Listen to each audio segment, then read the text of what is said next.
Mara felt the darkness before she saw it. She was kneeling beside Elder Soren's cot at the edge of the sacred grove, rinsing a cloth in a bowl of cool herb water, when the air changed, not the way it changes with weather, not the way it shifts when the moon moves behind a cloud.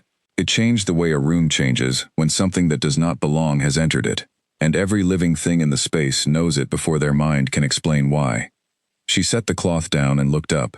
Elder Soren was lying on his cot with his eyes open and his hands flat at his sides, staring at the canopy of branches above him. He was 91 years old and had seen things that most wolves never lived long enough to encounter.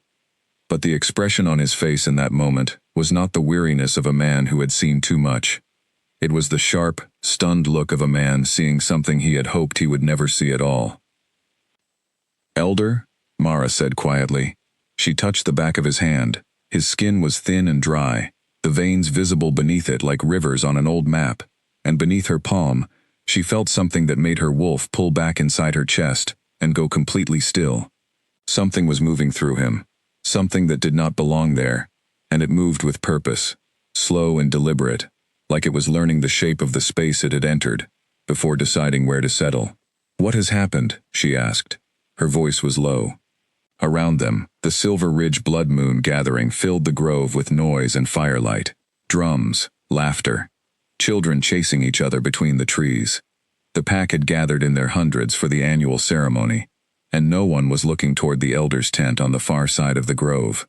No one ever looked toward the places where the old and the sick were kept. People preferred the fire, but Mara had always been more comfortable with the edges than the center. She had been living on the edges of Silver Ridge for 3 years now. She had moved her small house to the outermost boundary of the pack territory after the rejection, not far enough to be considered exiled, just far enough to make clear that she was not waiting for anyone to include her. She kept a garden. She learned about roots and herbs and healing, not because anyone had taught her, but because she had needed something to put her hands to in the early months after the ceremony, where Kalen Voss had looked at her in front of the entire assembled pack and chosen another path. She did not think about that tonight. She had become very good at not thinking about it on command. "Elder Soren," she said again. She pressed his hand gently. "Look at me." His eyes moved from the trees and found her face. Something shifted behind them. The terror did not leave, but it made room for recognition, and then for something that looked very close to grief. "I did not think they would use this method," he said. His voice was barely a whisper. "I thought we had more time before they found a way through." "Who?" she asked. "Through what? Tell me what is happening." He took a slow breath. His chest rose and fell with the effort of it. "There is a faction," he said. "Small, patient. They have been working against the Voss bloodline for years without showing their hands. Tonight they found a way in." He paused. "Through me." She stayed very still and listened. He told her. He told her everything quickly, without ornament, the way a man tells things when he knows time is short. Someone had placed something in his evening water, not a simple herb or a compound she might have caught with a careful examination of his cup. It was something older, something that worked on the level of spirit rather than body. It had carried itself into him and made a home there, and its purpose was to spread, to leave him when his body failed and find the nearest connection to the Voss bloodline. "How long?" she asked when he stopped. "Tonight," he said. "I can feel it. I have a few hours, perhaps, maybe less." She looked across the grove before the question had fully formed inside her. She did not have to search for long. Lena Voss was standing near the far edge of the celebration, with 2 pack girls around her own age. She was 14, and had spent the last 3 days at Silver Ridge visiting her grandmother, and she had been the kind of presence in the pack territory that made people smile without knowing why, bright and easy and completely unaware that she was standing in anyone's shadow. She had wildflowers tucked behind her ear, that she had found behind the elder's tent that morning, and shown to Mara with both hands cupped around them, serious-faced, as if she were presenting something of great value. "Her," Mara said. Soren closed his eyes for a moment.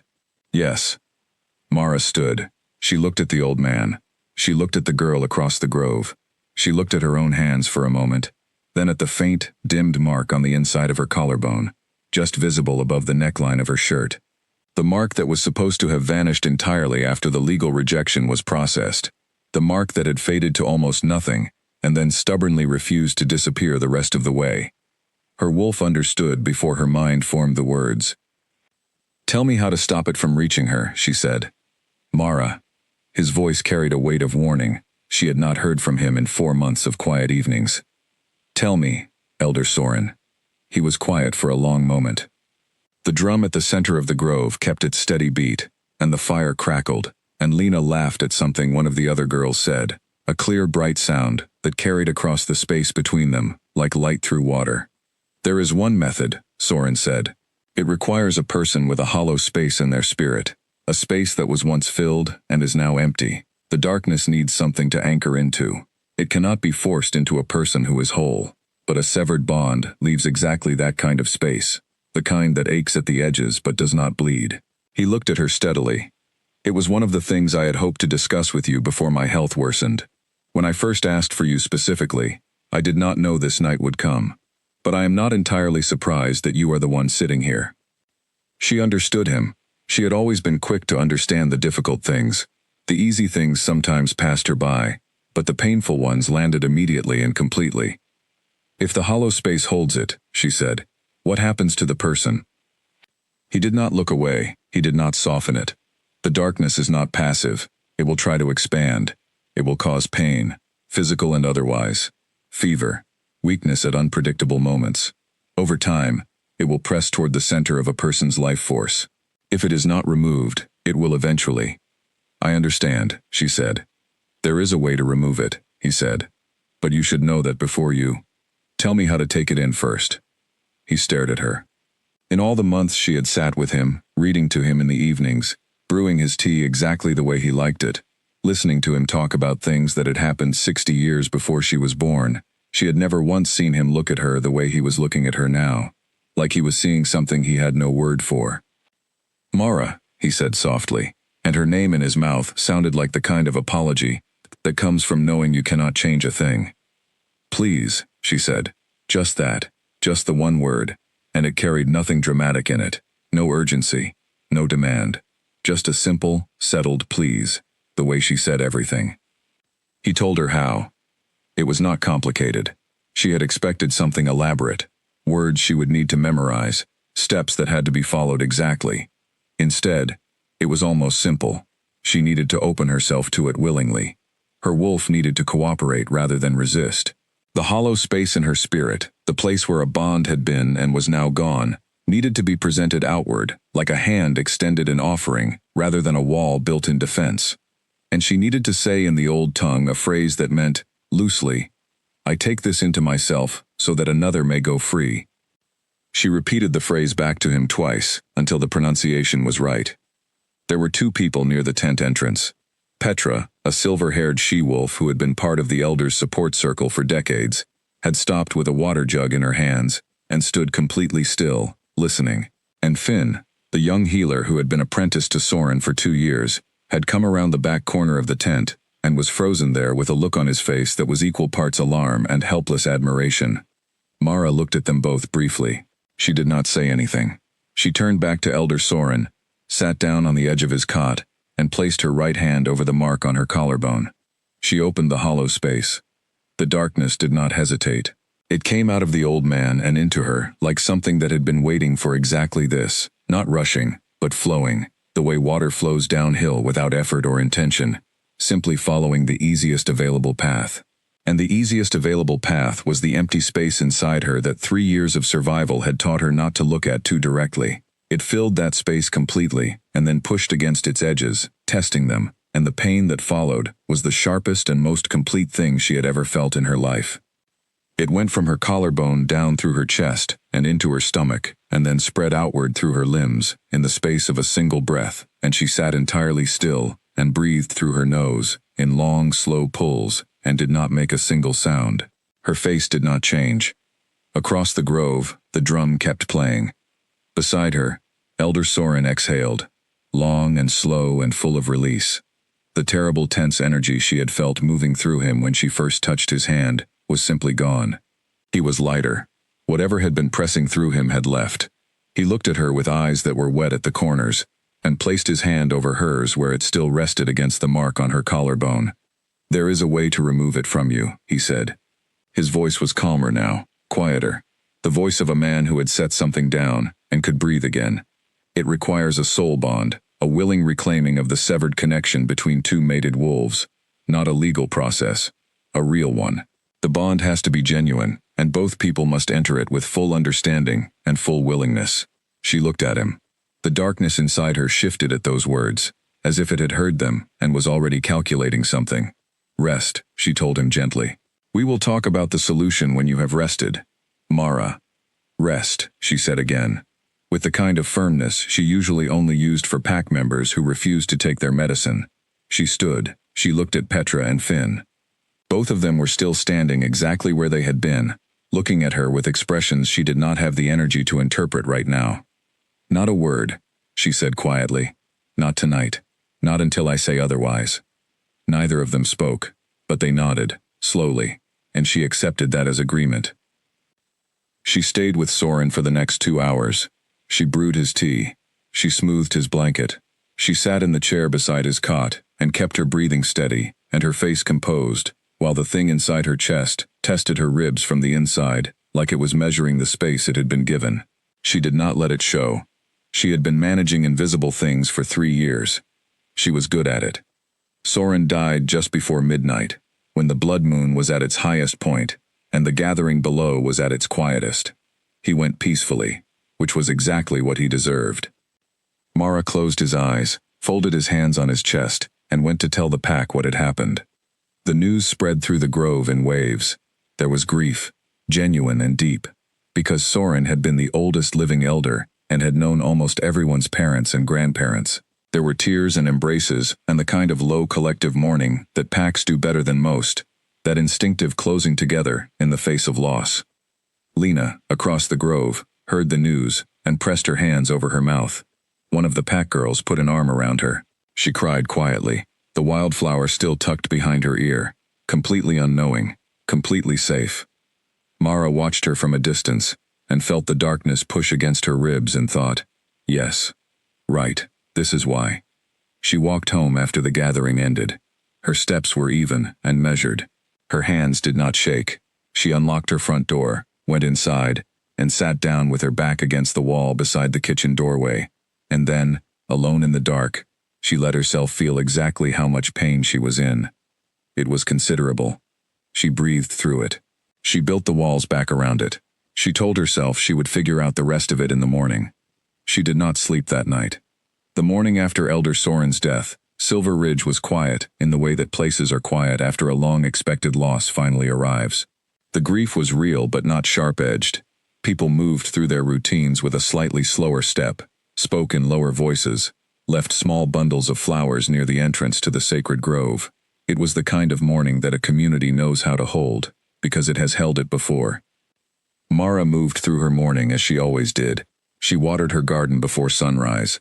She made tea and drank it standing at the kitchen window, watching the light come up through the trees at the edge of the pack territory. She braided her dark hair, tied it back, and put on a long-sleeved shirt even though the morning was warm, because the mark on her collarbone, which had been dim and manageable for 3 years, had changed overnight. It had not brightened to what it once was, not even close. But there was a faint, deep ache around it that she did not want to explain if someone happened to see it. The thing inside her was quiet in the early hours. That was the first pattern she identified. It seemed to move more in the middle of the night and the late afternoon. Mornings it was almost still, like it was resting, and she could almost pretend it was not there. She used the morning to be useful. There was a family at the east end of the pack territory with a sick child. Nothing serious, just the kind of fever that comes and goes in small children at the change of seasons. She had promised to check on the boy the day before yesterday, and the blood moon gathering had pulled her away from it. She packed her bag, added the remedies she had already prepared, and went. The mother opened the door and looked relieved to see her. The boy was sitting up in his bed, looking much better than he had the last time, which was a good sign. He had his mother's sharp eyes and his father's stubborn chin, and he was at the age where being sick felt like an insult he personally intended to overcome through sheer determination. Better, Mara confirmed after checking his temperature and looking at his throat. She sat on the edge of his bed and handed him a small packet of dried herb tea that tasted better than most of the ones she made for adults. She had learned to adjust the recipe for children, a little honey, a little less bitterness. 3 more days of this in the evening, and the fever will not come back. The boy took the packet and examined it with the serious focus of a very small professional. It tastes okay, he said, which was his version of a compliment. High praise, she told him, and for a moment she almost smiled. She was walking back through the pack territory when Finn fell into step beside her. He was 22, and still growing into himself, all angles and nervous energy, but he was genuinely talented, in ways that Soren had always said would only show fully with time and practice. He matched her pace for a full minute without saying anything, which told her the conversation was going to be difficult. "How are you?" he finally said. "Fine," she said. "Mara." "Finn." He glanced at her sideways. "You know that I was there. Last night, I saw what you did. I know what you saw. Then you know I am not going to just pretend it did not happen, and carry on." He stopped walking. She stopped too, because she had known him long enough to understand that Finn was not dramatic by nature. If he stopped, he meant it. "I need to know how you are. Not the version you give everyone else, the actual version." She was quiet for a moment. The morning light came through the trees at an angle and made the path in front of them look golden and easy, which felt like a small injustice given the conversation. "It is manageable," she said. That was honest. It was morning, and the thing was quiet, and manageable was an accurate word for this particular moment. "That is not a description of fine," he said. "No," she agreed. "But it is the truth." He exhaled slowly. He was carrying something, she could see it. Not a natural energy, but a careful, contained thing. The way people carry news they are not sure how to deliver. She had seen that posture on healers many times. It was the posture of someone who knows more than the patient and is working out how much to say and when. "Finn," she said, "whatever you found, tell me." He looked at her carefully. "I spent most of last night in the records room," he said. "The old section. The text that Soren kept in the back cases. The ones written before the current pack law structure was established." He paused. "I was looking for information about the curse you are holding. The generational kind. The ones that anchor to bloodlines." "What did you find?" "A great deal, actually. More than I expected. There are about 40 documented cases across pack history of someone absorbing this type of working to protect a bloodline member." He hesitated. 37 of those people died from it. The other 3 survived because of a very specific set of conditions. She kept her expression steady. "What conditions?" Finn looked at the path ahead of them instead of at her. "A full soul bond reclamation," he said. "A willing reoffering of a bond that was previously severed. Both individuals present, both fully consenting, and the bond has to be genuine, not a ritual, not a legal process, not something forced, real." He finally looked back at her. "I know what that means for you specifically. I know who your bond was with before the rejection." The silence between them was long enough for a bird to land in the tree above them, look at them both critically, and fly away. "There is no other method?" she asked. Her voice was even.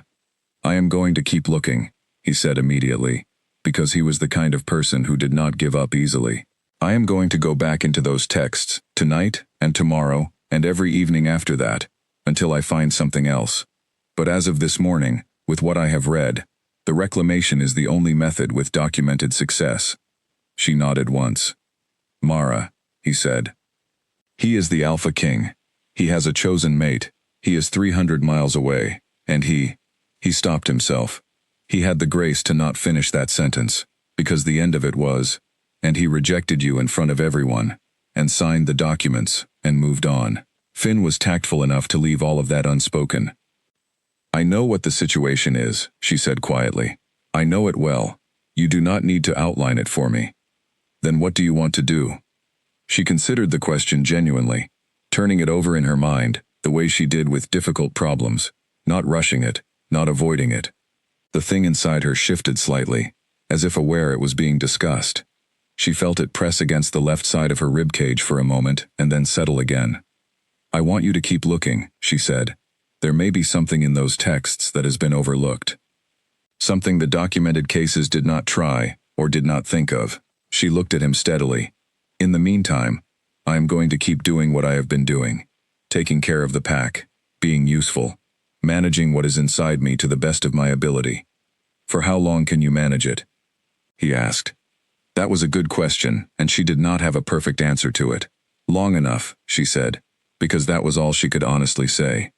Finn walked away with his jaw tight and his hands in his pockets, which was his version of determined. She watched him go, and then continued on her own path home. Petra was waiting on her front step. Petra was 68 years old, and had the look of a woman who had outlasted most of the things that tried to wear her down, which was an accurate description of her history. She had been part of Soren's inner circle since before Mara was born, and she had been carrying a quiet weight since the night before, that was visible in the set of her shoulders, and the careful way she watched Mara approach. "Sit with me," Mara said, and opened her door. They sat at the kitchen table with tea, and Petra watched her over the rim of her cup with the sharp eyes of someone who had been observing people for 6 decades, and very rarely missed anything. "You look the same," Petra said finally. "I feel mostly the same," Mara replied, which was the most accurate thing she could say about morning hours. "You do not feel what is in you?" "I feel it. It is quieter in the morning."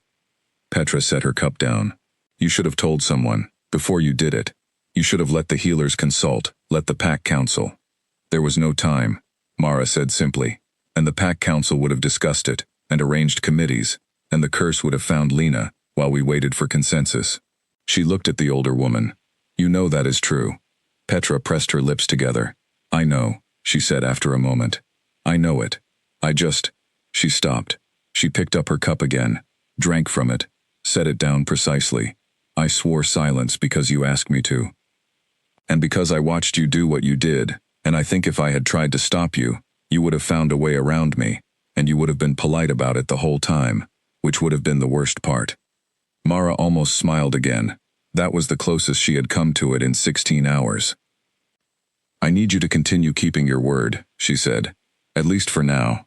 The pack does not need a crisis layered on top of grief. They are mourning Soren. Let them mourn him without fear.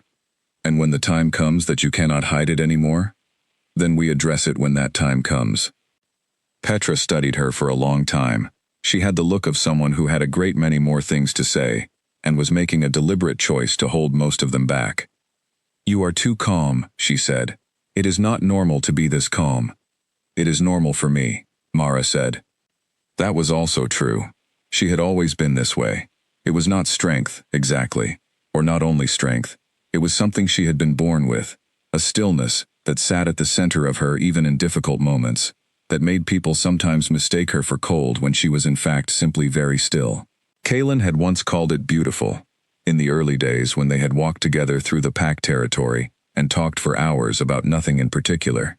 He had said, "You are the only person I know who makes quiet feel like something alive." She did not think about that. She was very good at not thinking about it. After Petra left, Mara spent the rest of the morning working.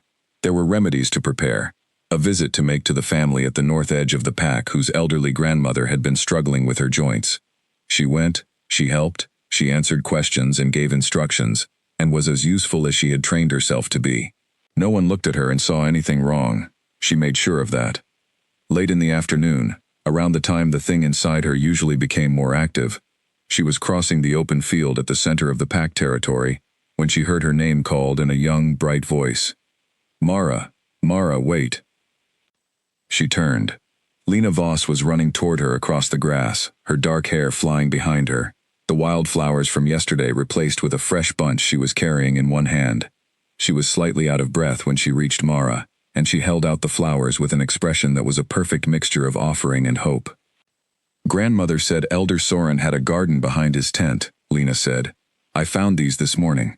I thought, since you were the one who was with him, and since you were kind to him, maybe you should have them?" Mara looked at the flowers.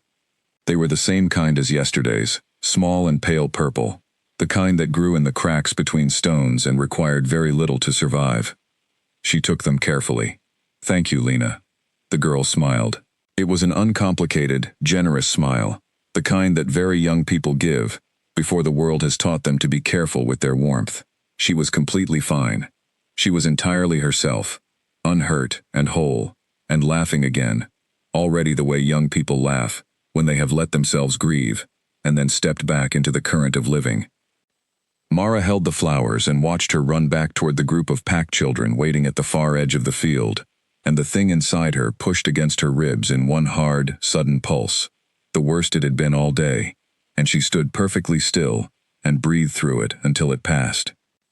Then she walked home and put the flowers in water, and they looked very pretty on the windowsill, and she thought about Finn in the records room, turning old pages in the lamplight, looking for a way to save her that did not require the impossible.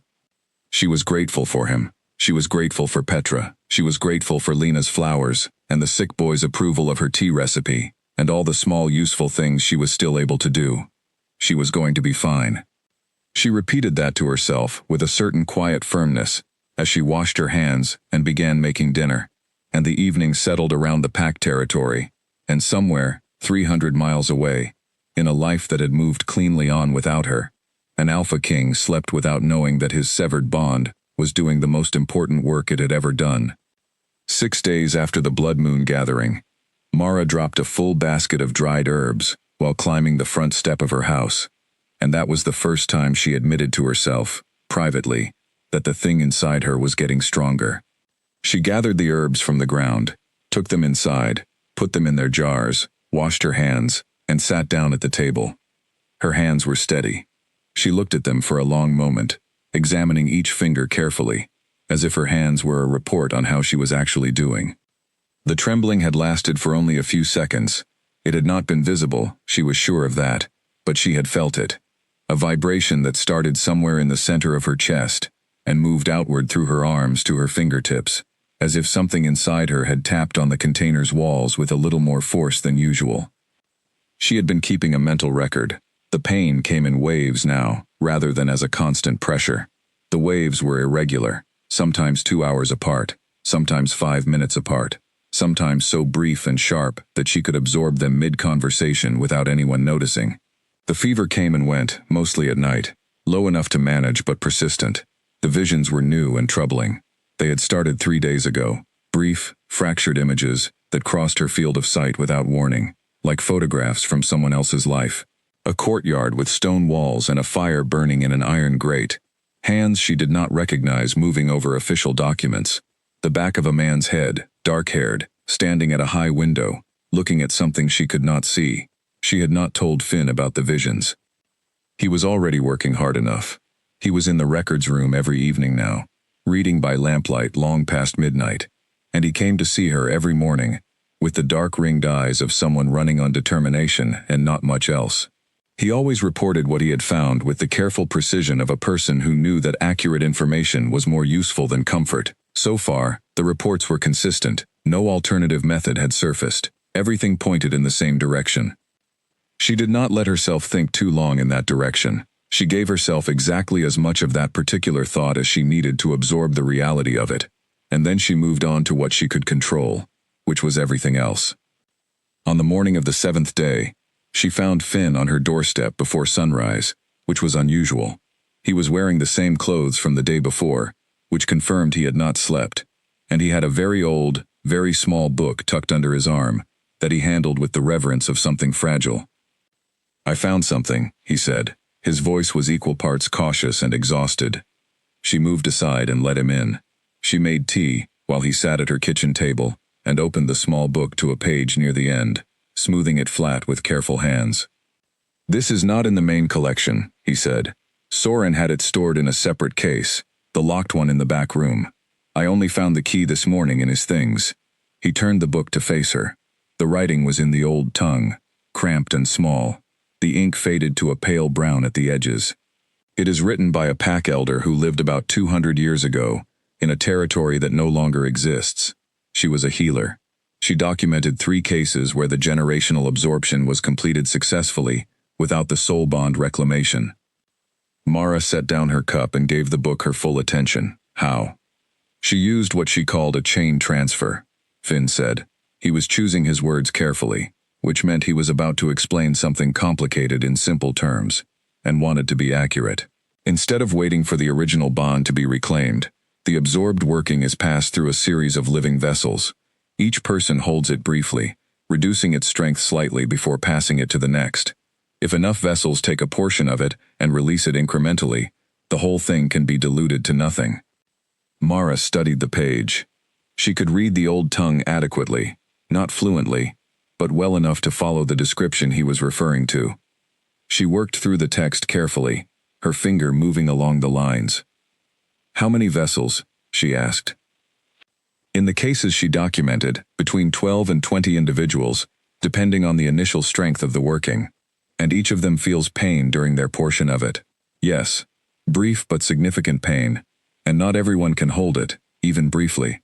The vessel must be willing, must be spiritually stable, and must be— He stopped. She looked up from the book.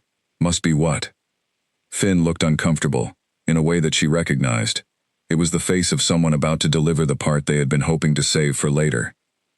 Must be emotionally unburdened, he said. The text is specific about this. A person carrying their own significant grief or spiritual wound cannot serve as a temporary vessel, because the working will recognize the vulnerability and anchor into it, the same way it anchored into your severed bond space.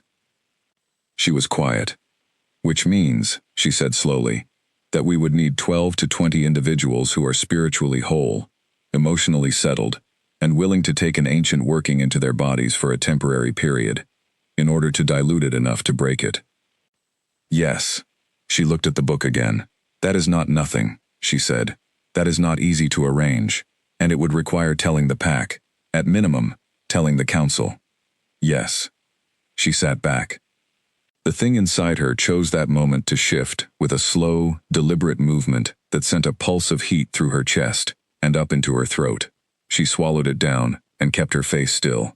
How long would it take to find and prepare those volunteers? Weeks, minimum, possibly a month or more. She calculated quietly. She had not told him about the escalating symptoms. She had not told him that the waves were getting stronger, or that the visions were crossing her sight more frequently. She had not told him that twice in the past 3 days, she had woken in the middle of the night from a deep fever, with her teeth pressed together against sounds she absolutely could not afford to let out. She had not told him because he would worry, and worry made people less sharp, and she needed him sharp. But she ran the numbers honestly, alone in her own mind, and the picture they made was not comfortable. Find the volunteers, she said. Start quietly. Do not tell the council yet. Ask people individually, carefully, people you trust. Frame it as a traditional healing request, and do not mention my name until you have to. She paused, and keep looking in the texts.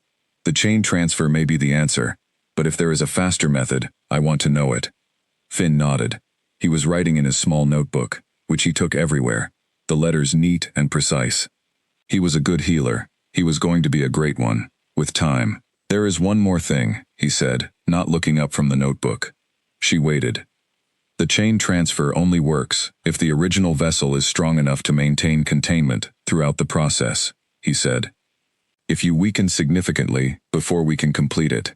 He stopped writing and looked at her. You have to tell me if things get worse. Not eventually. Right away. The moment you feel the containment slipping. She held his gaze. I will tell you, she said. It was almost entirely true. She told herself it was entirely true and moved on. After Finn left, she sat alone for a long time with her tea, and the morning light, and the purple flowers from Lena still on the windowsill. A week old now, but still holding. She thought about the old healer who had written the small book 200 years ago, who had documented 3 successful cases, and had clearly believed it was worth writing down carefully for whoever might need it next. She thought about the kind of work that went into saving someone. The research, the sleepless nights, the willingness to feel pain on someone else's behalf. She thought about the chain transfer, 12 to 20 people, weeks of preparation, her own body holding the working steady through all of it. She thought about the other method. She allowed herself exactly one complete thought about it, from beginning to end. Because she was honest with herself, even when honesty was difficult, the soul bond reclamation was faster, cleaner, and had a documented success rate. It required one person. It required a genuine, willing reoffering of the bond that Kalen Voss had severed 3 years ago, in front of the entire assembled pack, choosing his politically powerful match over the woman his wolf had recognized as his other half. She allowed herself the full thought. She sat with it, for exactly long enough to be honest about it. And then she picked up her bag and went to do her work. She had 2 visits to make that morning, and a batch of salve that needed to be prepared by afternoon, and a visit from Petra in the evening to look forward to. because Petra had taken to stopping by every second evening now with some excuse or another. She needed to borrow this, she wanted to return that, and they both understood that what was actually happening was that Petra was checking on her. Mara found she did not mind. Petra brought honey cakes sometimes. The morning went well. The afternoon went well. The salve came out correctly. The evening was warm and still, and she and Petra sat outside on the small bench beside the front door, and drank tea, and watched the pack children play in the distance. "You are hiding something," Petra said. "I am always hiding something," Mara replied. "It is not specific to today." Petra made the low sound of disapproval that she had perfected over 6 decades of knowing exactly what was happening around her. "How bad is it, honestly?" Mara thought about this with genuine care. "It is manageable," she said, "and I am working on solutions that do not require the impossible." "The chain transfer?" She looked at the older woman with some surprise. Petra shrugged without apology. "Finn is not as discreet as he thinks he is," she said. "And I spent 40 years in close contact with Soren, which means I have read more of those old texts than Finn has had time to find yet. I know what the chain transfer requires." She set her cup down on her knee and looked at Mara directly. "I will be the first volunteer." Mara stared at her. "Do not argue with me," Petra said pleasantly. "I am 68 years old, and I have buried a mate and 2 friends this decade, and I am as settled and emotionally unburdened as a person is likely to get at this point in a life. I am exactly what that method requires." "It will hurt," Mara said. "Mara." Petra's voice was very dry. "I have hurt before." They sat in silence for a moment. Somewhere in the territory, the children were calling to each other, in voices that echoed off the trees, and the sun was setting in the direction of the high court, painting the sky in the particular orange and gold that Mara had always found beautiful, before she learned that beautiful things could also hurt. "Thank you," she said. "Do not thank me," Petra said. "Find me something to do. That is the most useful thing you can say to someone my age." Mara thought she might actually smile. She was getting closer to it. Inside her chest, the thing pushed once, hard, and she breathed through it, with her eyes on the golden sky, and her hands wrapped around her cup, and she thought, "I am still here. I am still standing. Whatever you are, you have not won today." It pressed again, softer this time, and then went quiet. She took that as a small victory, and held it carefully, the way Lena had held wildflowers. Kalen Voss did not dream often. When he did, the dreams were usually about things that needed doing, territory matters, council disputes, letters that had been sitting unanswered for too long. His mind, even in sleep, was a working thing. It had been that way since he took the alpha position at 23, inheriting a fractured court and a pack council that tested him regularly in the first years to see if he would hold. He held. He always held. So when he woke at 3:15 in the morning, with his chest feeling like something had struck him from the inside, his first thought was that it was stress. He lay still in the dark of his chamber at the high court, and breathed steadily, and waited for it to pass. It did not pass. It was not sharp enough to be a medical emergency. It was not the kind of pain that demanded action. It was more like a pressure, a deep, interior insistence that something was wrong somewhere, the kind of feeling that had no obvious source and no obvious cure, and was therefore the most irritating kind. He pressed his hand flat over his sternum and felt his heartbeat, which was steady and slightly faster than normal, and tried to understand what he was feeling. His wolf was awake. That was unusual in itself. His wolf, in the 3 years since the rejection, had been quiet, in a way that bordered on sullen. It showed up when it was needed, in confrontations, in territorial matters, in moments that required the full presence of the alpha. But in the private hours it stayed back, like a loyal animal that has been given an instruction it disagreed with, and has decided to comply without enthusiasm. He had grown used to that. He told himself it was normal. Now his wolf was awake and still, and listening in the way animals listen when they cannot identify the direction of a threat. Not frightened, but acutely, completely attentive to something that was coming from a direction it could not quite place. Kalen sat up. He ran his hands through his hair. He went to the window of his chamber and looked out over the dark courtyard of the high court, which was beautiful in the way that very old stone places are beautiful at night, solid and quiet, and permanent. He had grown up here. He knew every shadow. Nothing was wrong. The courtyard was exactly as it always was. The feeling in his chest did not care about that. He went back to bed. He slept poorly. In the morning, he said nothing about it, because what was there to say? That he had an uncomfortable night? That his chest hurt without reason? He was an alpha king. He did not bring vague physical discomfort to morning council meetings. He was less patient than usual at the morning meeting. He registered this and was annoyed at himself for it, which made him slightly more impatient, which was a cycle he recognized and could usually interrupt more efficiently. He could not interrupt it efficiently today. His gamma, Neil, gave him a look across the council table at one point that communicated, without words, the very specific message of, "What is wrong with you today specifically?" Kalen returned the look with one that communicated, "Let us not discuss this." Neil had been his gamma for 4 years, and was exceptionally good at reading him, which was useful in almost all circumstances, and inconvenient in this one. After the meeting, Dax found him in the corridor. Dax was his beta, and had been since before the alpha position was formalized, since the early days when Kalen was still learning what he was, and Dax had simply decided to stand to his left and stay there. He was 3 years older than Kalen, and the kind of person who said very little, but said it at exactly the right moment.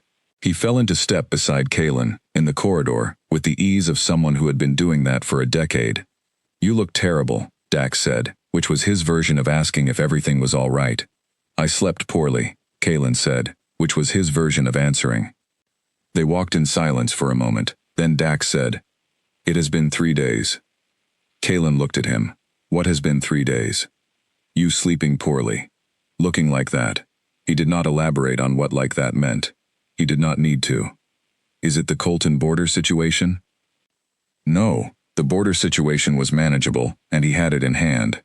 "The council vote next month?" No, also manageable. Dax nodded slowly, which meant he had not expected those answers to be the source, but had needed to confirm it.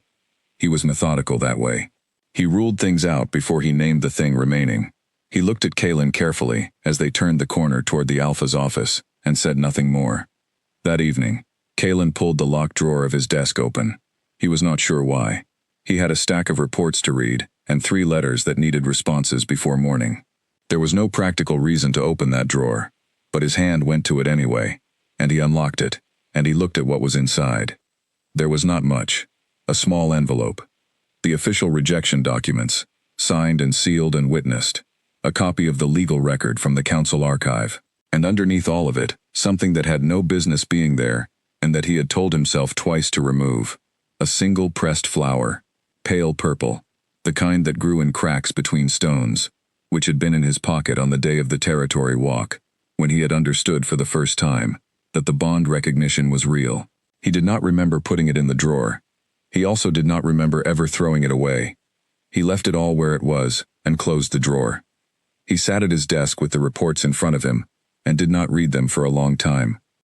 The thing about the rejection, the thing he had never said to anyone, not to Dax, not to his mother before she passed, not in any of the quiet moments he allowed himself, was that it had not been easy. He had been told, by people he respected, that it was the right choice, that a politically matched mate would stabilize the High Court and bring 2 wavering territories into the Pac alliance, and that a bond match, however real, could not do the same.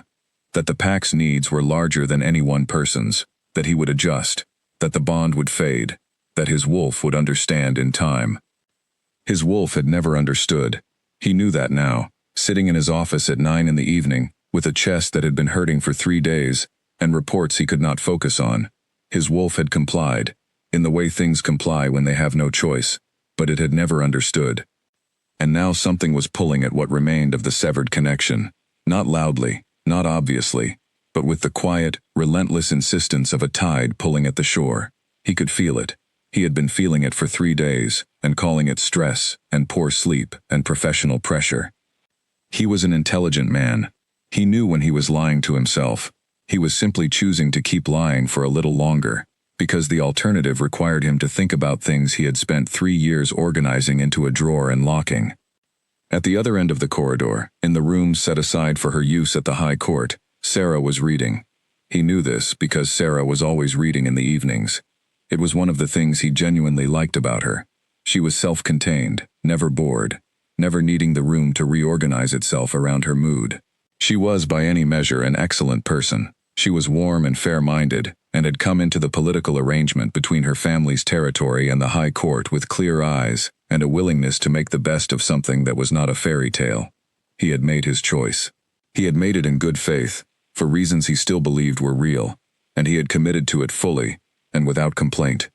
He was going to get up, close the office, go to the evening common room, and sit with Sarah, and read his own reports in companionable quiet, and he was going to stop feeling whatever this was in his chest, before it became something he had to name. He stood. He crossed the room to the door. The sensation hit him between one step and the next. Not pain this time, not pressure, but something older and stranger. A flash of sensation that was not his own. Cold stone floor under bare feet. The smell of pine, and something herbal, medicinal, familiar in a way he could not place consciously. Hands trembling very slightly, held very still, refusing the tremble. And underneath all of it, a containment, like a room with something locked inside it that was pressing steadily against the walls. It lasted less than 3 seconds. It left him standing in the middle of his office floor with one hand on the doorframe, and a feeling in his body that he had absolutely no framework for, except one that he refused to use. He stood there for a long moment. His wolf was no longer just awake. His wolf was pacing. He went to find Dax. Dax was in his own office on the floor below, working through PAC correspondence, and he looked up without surprise when Kalen appeared in the doorway. Because after a decade of this partnership, Kalen appearing in his doorway in the evening meant something was being processed that had not been processed during the day. "Sit down," Dax said, and closed the letter he was reading. Kalen sat. He was quiet for a moment, which was its own kind of communication. Dax waited, because Dax was very good at waiting. "Has there been any correspondence from Silver Ridge?" Kalen asked. He kept his voice even. Dax looked at him carefully. "Not to me directly," he said. "I had a routine report 2 weeks ago from the PAC coordinator there. Nothing unusual." He paused. "Why Silver Ridge specifically?" Kalen said nothing. Dax leaned back in his chair. His face was doing the thing it did when he was turning something over with great care before speaking. "I heard from Neil this morning," he said slowly. "Apparently, Neil's younger cousin lives in Silver Ridge. She sent him a message last week, something personal. But she mentioned, in passing, that Elder Soren had died on the blood moon night." Kalen looked up. He had known Soren was in poor health. He had sent formal condolences through the proper channels when he heard, because Soren had been one of the last living connections to the old PAC code, and deserved the acknowledgement. That was not what made him focus. "She also mentioned," Dax said, very carefully, watching Kalen's face, "that there had been some kind of incident at the blood moon gathering. Something people were not talking about clearly. A health matter involving someone in the PAC." He paused. "Neil thought nothing of it. He told me only because it was Silver Ridge, and he knows we have—" He stopped. He chose different words. "He knows the territory has some personal history." The personal history was Mara. Dax had always called it that. Personal history, in the same way one might describe a scar as a reminder, accurate, and somehow not enough. "I want to know what happened at that gathering," Kalen said. His voice was flat and controlled and very precisely even. "I want to know within the next 2 days." Dax looked at him for a long moment. He did not ask why. He did not ask which specific aspect of what Kalen had just said was being driven by the pressure in his chest, and which by reasonable PAC governance. He was too tactful for that. "I will find out," he said. Kalen went back to his office. He went to bed eventually. He lay in the dark, with his wolf pacing, and the feeling in his chest, doing the thing it had been doing for 3 days, and now he was no longer calling it stress. He was not yet calling it anything else. But he had stopped lying to himself about what it was, which was its own kind of honesty, however uncomfortable. Somewhere, in a direction his wolf could feel even if his mind could not precisely locate it, someone was hurting. He did not sleep at all. The fever hit hardest on the 11th night. Mara had been expecting it. She had been tracking the pattern, the way the thing inside her intensified every few days, as if gathering itself before pushing harder against its container, and she had known this particular night would be more difficult than the ones before it. She had prepared for it the way she prepared for all difficult things, quietly, practically, with no audience. She had set out a cool cloth and a bowl of water beside her bed before she went to sleep. She had drunk a full cup of the fever-reducing blend she made for others, in a higher concentration than she usually recommended, which was a small hypocrisy she allowed herself. She had locked the front door, and drawn the curtains, and made sure there was nothing in the house that could fall or break if she moved unexpectedly in the night. None of that was quite enough. She woke at 2 in the morning, with her whole body burning from the inside out, the sheets damp against her skin, and the sensation in her chest of something pressing, with a sustained and focused force, like a fist against a locked door. She sat up, which was an effort. She reached for the cloth in the dark and pressed it against the back of her neck and breathed in the long, deliberate way she had been practicing. In for 4 counts, hold for 4, out for 6. Her wolf was completely silent inside her, which was what it did when she was managing something at the edge of manageable. It conserved itself. It trusted her. She sat in the dark and breathed, and pressed the cloth against her skin, and did not make a sound. The vision came about 20 minutes in, stronger than any of the ones before it. She was not braced for how complete it was this time. Not a fragment, but a full image, sharp and detailed, and entirely real feeling. A high-ceilinged room with stone walls, a large desk covered in papers. A man sitting at it but facing away from her, and she could see the set of his shoulders, tense, controlled. The shoulders of someone who was very still in the way people are still when they are managing something they do not intend to show. Dark hair, one hand flat on the desk surface. The room smelled like the high court. She knew that smell from the one time she had been there, long ago, when she was still part of something she had believed was permanent. The man turned slightly, not all the way, just enough that she could see his jaw, and the line of his neck, and the mark on the side of his throat. The bond mark that should have vanished fully after the legal rejection, and that, from what she could see at this angle, had also not entirely disappeared. She came back to herself with a sharp, involuntary breath that was the closest thing to a sound she had made in 11 nights. The fever was slightly lower, not gone, but stepped back. The cloth in her hands was warm now. She went to the bathroom, soaked it in cold water, came back, and sat on the edge of the bed with it pressed against her forehead. She thought, I am seeing through the bond. The pieces of it that remain, the parts that did not disappear regardless of signatures and ceremonies and best intentions, are transmitting, which means the connection is not as severed as either of us has been telling ourselves. She thought about that carefully, turning it over with the cool logic she applied to all difficult things. Then she got up, changed the damp sheets, made herself drink another cup of tea, and went back to sleep. She had work in the morning. The deteriorating quality of what was left of her bond was not going to wait on her schedule, but her patient's health would also not wait, and she had made a commitment to be useful. She was useful, and it cost her more each day to be so, but she paid it without complaint. Finn came at dawn with the dark circles that were becoming his permanent feature, and a list in his notebook of 6 people he believed could serve as chain transfer vessels. He read them to her. Petra, obviously, at the top of the list. An older pack male named Warren, who had lost his mate 8 years ago, and had done the difficult internal work of grief, thoroughly enough to qualify as spiritually settled. A young woman named Clara, who was unusually calm-natured for her age, and had no significant emotional wounds that Finn had been able to determine. 3 others, various ages, all carefully selected. 6 is not 12, she said. 6 is a start, he said. I have 3 more I am approaching carefully. I do not want to move faster than I can control. If word gets out before we are ready, the council will get involved, and it will become a process rather than a solution. He looked at her face, then looked again. You had a bad night. I had an eventful night, she said. Mara. I am managing it, Finn. Tell me about the other 3 candidates.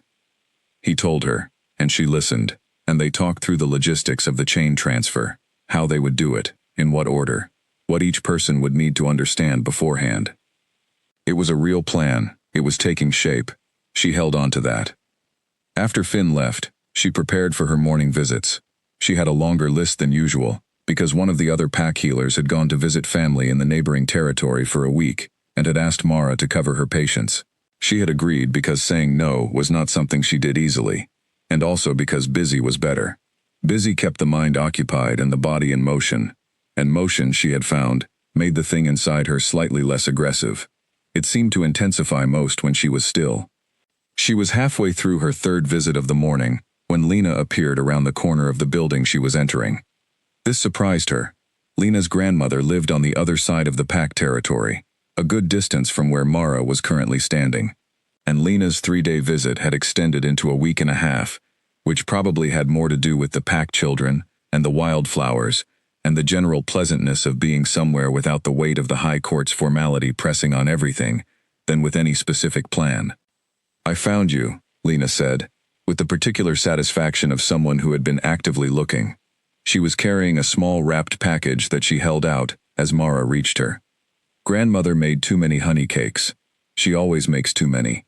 I thought you might want some since you are always working." Mara took the package. It was warm through the cloth wrapping. "Tell your grandmother thank you." "I will." Lena fell into step beside her as she continued toward the building's entrance, matching her pace easily. She was at an age where walking alongside people and talking was a natural form of closeness. "Are you going to see more patients?" "2 more this morning." "Can I come?" "I will not be in the way. I am good at being quiet when I need to be." Mara looked at her sideways.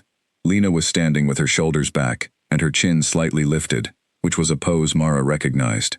She had seen it in young wolves, who had grown up around authority and had learned to present themselves as capable before anyone questioned them. It was an alpha family posture, she supposed, even in its youngest and most gentle form. "You can come," Mara said. "You stay near the door and you do not speak unless the patient speaks to you first." Lena agreed immediately, which told Mara she genuinely wanted to learn and not just to be included. They spent the next 2 hours moving through Mara's visits together, and Lena was, in fact, good at being quiet when she needed to be. She watched everything with careful dark eyes and watched Mara check temperatures and ask questions and measure remedies, and by the second visit, she was handing things without being asked, in a way that suggested genuine attention to process. At the end of the second visit, walking back through the pack territory toward the path that would take Lena toward her grandmother's house, the girl said, "Is it hard, doing this every day?" Mara considered the question honestly. "No," she said. "It is the right use of what I am good at. That does not feel hard. It feels correct." Lena was quiet for a moment. Then, "Soren said something like that to me last year when I visited. He said that when a person finds the right use for themselves, the effort stops feeling like effort." She glanced at Mara. "He said he thought you were one of the few people he had met who had found that." Something settled in Mara's chest at those words. Not the darkness, the other thing. The thing she had carried alongside the grief and the quiet survival. The thing she had never named, but that had kept her going through the years, when going seemed like a very deliberate choice. "He was a kind man," she said.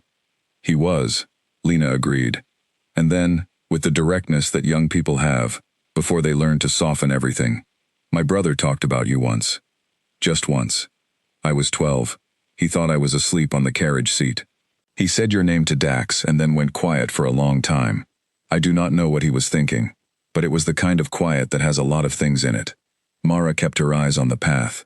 "I was nearly asleep," Lena added. "Maybe I did not hear it right." "Perhaps," Mara said. They parted at the cross path.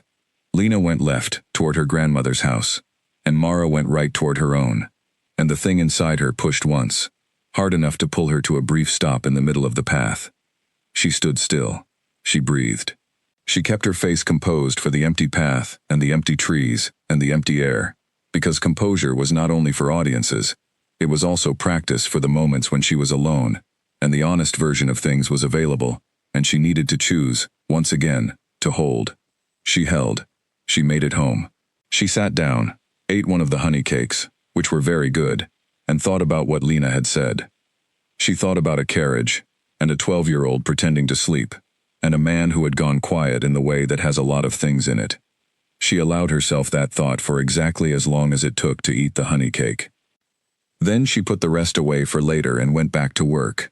300 miles from Silver Ridge, Kalen Voss was losing a chess game to his gamma, and could not properly explain why it bothered him more than it should. Neil was a better chess player. This was a documented fact of their working relationship, and it had never bothered Kalen before, because chess was not something he had ever particularly cared about winning. He played in the evenings to have something to do with his hands while his mind worked on other things. It had always served that purpose without any emotional weight attached to it. Tonight, losing 2 moves earlier than he had in any previous game, made him push back from the table and stand up and cross to the window, and Neil watched this with the careful non-expression of a man who had learned when to ask questions and when to keep his thoughts behind his eyes. "I am going to get some air," Kalen said. "Of course," Neil said, which was his elegant way of saying, "I notice everything, and will not make you talk about it." The courtyard at night was cold and clear. Kalen stood near the stone wall that bordered the east garden and looked at the sky, which was full of stars in the way that autumn skies are full of stars, sharp and immediate, like they were closer than usual. He had always been able to think more clearly outside. It was something the stone walls of the high court corridors could not entirely fix, no matter how well built they were. He needed air, and sky, and the reminder that the world was larger than whatever currently occupied the inside of his head. What occupied his head right now was not any one thing. It was a collection of things that kept pressing toward each other, and then pulling apart, like they were connected, but refusing to sit together long enough for him to see the full shape. 2 weeks since the blood moon. 2 weeks since he had woken at 3 in the morning with his chest on fire. The fire had not left. It had become something he lived with, the way you live, with a sound that you cannot identify and cannot eliminate, always there. Sometimes louder, sometimes quiet enough that he could almost convince himself it was nothing. Dax had found out what had happened at the Blood Moon gathering in Silver Ridge. Not the full story. Not yet. What he had found was fragments, that Elder Soren had died on that night, which was known, that something had happened before his death that the pack was not discussing openly, that a person in the pack was reported to be unwell, and that certain individuals who had been at the gathering were being very careful about what they said. The person who was reported to be unwell was not named in Dax's information. Dax had communicated this with a particular stillness that told Kalen he was being given the opportunity to put the pieces together himself before they were handed to him directly. Standing in the courtyard, Kalen was putting the pieces together. He had been putting them together for several days. The pressure in his chest that began exactly on the night of the blood moon. The flash of sensation 2 weeks ago. Cold floor, pine and herbs, trembling hands held very still. The way his wolf had stopped pacing and started pressing against the inside of his ribs, towards something, in a specific direction that was not any direction useful in the high court courtyard. He was intelligent. He had always been intelligent. He knew exactly what all of this meant, and he had been choosing, daily, not to name it fully. The flashes had continued. They came without warning. A few seconds of something that was not his own experience, layering over his own consciousness, with a startling completeness. Twice they had happened during council meetings, and he had kept his face unchanged by sheer discipline alone. The images were always partial, surfaces rather than scenes, sensations rather than full pictures. A kitchen table, daylight through small windows. The specific way a person breathes when they are managing pain with everything they have and refusing to let it show. He knew how that particular breathing felt. He was doing something similar himself, though for entirely different reasons. He went inside. He went to the locked drawer. He opened it. He took out the rejection documents, and for the first time in 3 years, he read them from the beginning, rather than checking the signatures at the end. Her handwriting was the same as it had always been. Small and precise. Letters that did not lean one way or the other. She had written her name on the signatory line with the same lack of drama she brought to everything, and there was nothing in the signature, no pressure variations, no trailing off, nothing, that suggested anything other than a person completing a task correctly. He had told himself, for 3 years, that the ease of her signature meant she had not fought for them because she had not wanted to. That her silence at the ceremony had been proof of indifference. He had built a version of the story where her quiet acceptance was the evidence he needed to believe the choice had been mutual, or at least not devastating. He sat with the document for a long time and watched this construction with the honesty he usually only allowed himself in the very early hours of the morning. He watched it, and he saw it clearly for what it was, a story he had needed to tell himself because the alternative, that she had signed without a word, not because she felt nothing, but because she had loved him enough not to make it harder than it already was a weight he had not been able to carry at 23 and had consequently refused. He had been 23. He had been under pressure from every direction. The things he had been told, by people he trusted, had landed in fertile ground because he had wanted a reason for the choice to be easier than it was. He put the document back in the drawer. He did not lock it immediately. He sat at his desk and looked at the surface of it and felt the thing in his chest pull, quietly and with absolute certainty, in the direction of Silver Ridge. Dax appeared in the doorway without knocking, which only happened when something needed to be said, and he had run out of patience with the waiting. "I have a name," Dax said. Kalen looked at him. "The person in Silver Ridge who is unwell," Dax said. He kept his voice entirely neutral, which told Kalen this was intentional, that he had made a deliberate choice to deliver information without editorial. "I had a direct conversation with Neil's cousin this afternoon. She was not supposed to talk about it, but she has a conscience, and she has limits, and she told me." He paused. "It is Mara." The room did not change. The desk did not move. The sound from the courtyard outside, a guard's footstep on stone, a distant night bird, continued exactly as before. Nothing shifted in the physical world, but something in Kalen's chest moved with a force that was nothing like the ongoing pressure he had been living with for 2 weeks. It was different. It was the feeling of something that had been barely staying in place, losing its grip completely for one single, complete second. "Tell me what you know," he said. His voice was flat and precise. His hands, on the desk in front of him, were still. Dax told him. It was limited. He did not have the full picture, only that Mara had been unwell since the blood moon gathering, that it appeared to be connected to something that had happened that night, and that it was being kept quiet by the people who knew about it. He did not know what exactly had happened. He did not know why it was being kept quiet. "I want to go to Silver Ridge," Kalen said. Dax did not react with any visible expression. This was also intentional. For what stated reason? "Routine alpha inspection," Kalen said. "It has been 2 years since the High Court formally visited the Outer Territories. It is overdue." He looked at his beta. "I want to leave the day after tomorrow." Dax studied him for a long moment. They had been working together for too long, for either of them to pretend this was purely administrative. They both knew it. And Dax, who had stood at the rejection ceremony 3 years ago with the specific controlled look of a man who believed a mistake was being made and had no authority to stop it, looked at Kalen now with the same specific controlled look of a man who will not say "I told you so," but is also not going to pretend the shape of the situation is something other than what it is. "I will prepare the travel arrangements," he said. "Good," Kalen said.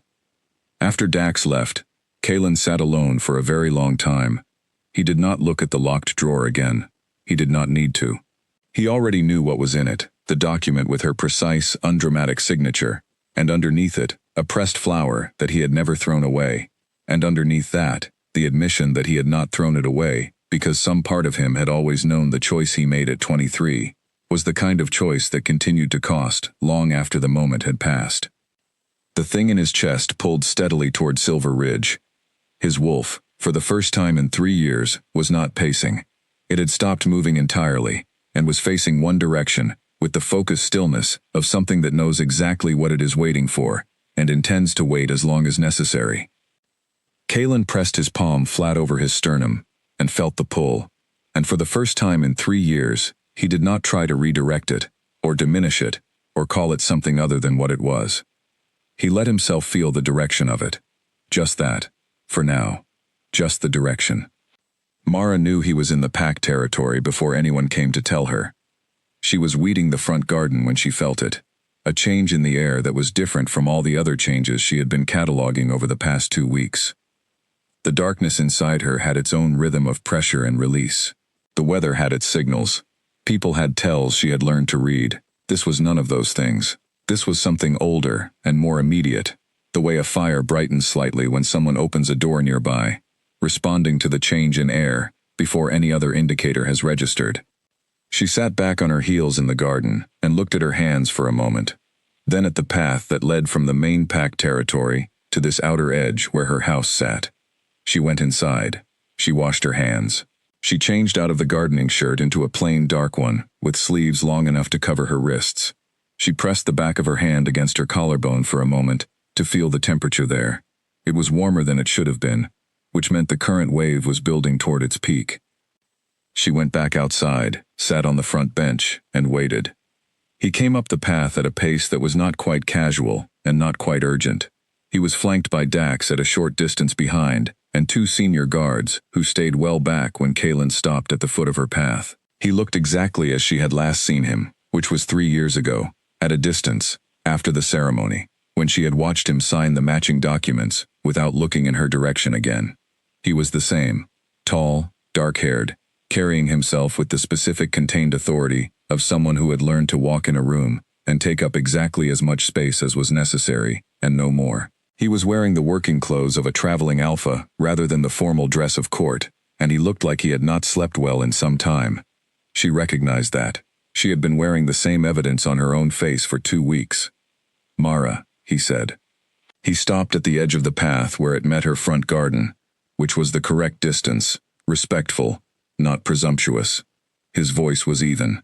It always had been, even in difficult moments. "Alpha King," she said. Her own voice was perfectly level. She had had approximately 90 seconds of preparation for this moment, and she had used it well. His jaw tightened very slightly at the formal address. She noted this and set it aside. "I am conducting routine visits to the outer territories," he said. "It has been some time since the High Court formally reviewed Silver Ridge's status." "It has," she agreed pleasantly. A brief silence. Behind him, Dax was looking at a particularly interesting section of the tree line with great focus. "You look well," Kaylin said, and she recognized immediately that this was not an observation, but a question. A carefully phrased question, from someone who already suspects the answer. "Thank you," she said, which answered nothing. He looked at her steadily. He had always been good at looking at people, not the overwhelming pressure-filled stare of someone using size and authority to intimidate, but the quieter, more dangerous focus of someone who was genuinely paying attention and retaining everything. She had always found it difficult to hold under that kind of attention. She had learned, in 3 years without it, not to miss it. "May I come in?" he asked. She considered this for 1 second and then stood and opened the door, because refusing entry to the Alpha King on the grounds of personal preference would require explanation, and explanation was the one thing she could not afford right now. He came inside. He stood in her small kitchen and looked around it with the slightly arrested expression of someone who has been preparing themselves for a room that is very different from the room they find themselves in. It was a pleasant kitchen. She kept it clean. There were herbs hanging from the ceiling beam, and the purple wildflowers were still on the windowsill, a new bunch, because Lena had brought fresh ones on her second visit. The room smelled of tea and wood, and the remnants of the salve she had been preparing that morning. "Sit," she said, because leaving someone standing in a kitchen was not something she could do, regardless of the circumstances. He sat. She put the kettle on, because she did not know what else to do with her hands, and the process of making tea was automatic enough that she could do it while thinking about other things. She was thinking about other things. Specifically, she was thinking about the thing inside her, which had become suddenly and immediately more active from the moment Kaylin crossed the pack boundary.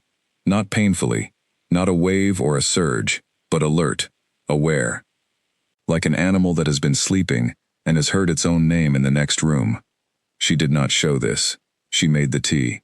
He watched her move through the kitchen, with the same quiet focus he had always brought to watching her. She had forgotten how thoroughly he paid attention. She had told herself she had forgotten. She was now recognizing that this had been a very useful lie. "The pack is managing well without Elder Soren," he said. "The pack always manages," she said. "That is what packs do." He was a significant loss. He was. She brought the tea to the table and sat across from him. The table was small. The kitchen was small. Everything about this particular corner of the pack territory was built at a scale that suited one person, and 2 people at the table made it feel entirely different. He wrapped his hands around the cup, looked at the tea, and then looked at her. "You were with him when he died," he said. "Yes. It must have been difficult." "He was not afraid," she said. "It was not difficult for him. He was peaceful. He had done everything he wanted to do." She looked at the surface of her own cup. It is easier to be with someone who is ready. He was quiet for a moment, and she could feel him turning toward something, and then not quite turning all the way, like a door that has been opened a crack, and is considering whether to open fully. "How are you, Mara?" he said, not as a formality this time, without the even, administrative tone. Just the question, and her name, and the full weight of his attention on her face. She met his eyes. "I am fine," she said. "You are not fine," he said. Her chin came up slightly, which was the version of herself that appeared when she was pushed past a certain point. With respect. "Your hands are not quite steady," he said, very quietly. "You are holding your tea with both hands, which you never used to do. You have been sitting carefully since I arrived, like someone moving around something they are managing, rather than through space they own.